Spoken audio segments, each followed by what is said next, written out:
j'ai été élevé dans la région de Québec et quand j'étais très jeune, j'allais à l'île d'Orléans. Et déjà, à l'époque, Québec s'était développé beaucoup, il y avait beaucoup de banlieues. Par contre, l'île d'Orléans, qui était vraiment à quelques minutes de voiture du centre-ville, demeurait un lieu rural, à garder son intégrité, son industrie, sa culture, sa personnalité rurale. Et c'est encore le cas aujourd'hui. C'est parce que c'est une île et qu'elle est isolée, qu'elle a été isolée malgré elle, et le lien est un pont, tout simple. Et je me dis, c'est peut-être possible de faire ça. Depuis que j'ai déménagé dans la région de la Haute-Saint-Charles, je suis à peu près à 20 minutes du centre-ville et pourtant, je suis à la campagne. Je considère que je suis dans un milieu quasi rural. Cette partie-là de la Haute-Saint-Charles est vraiment encore très sauvage.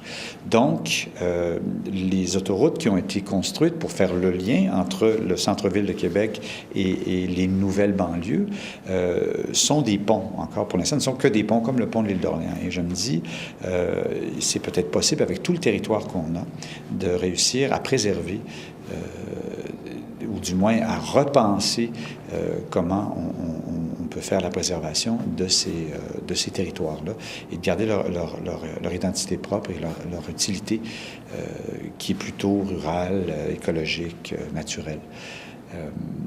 Moi, j'y crois. J'ai l'impression qu'au Québec, bon, c'est pas tout le Québec qui est comme ça, mais qu'il ne faut pas nécessairement développer l'organisation urbaine toujours à l'exemple des Américains, toujours à l'exemple des Français ou toujours à l'exemple des Asiatiques.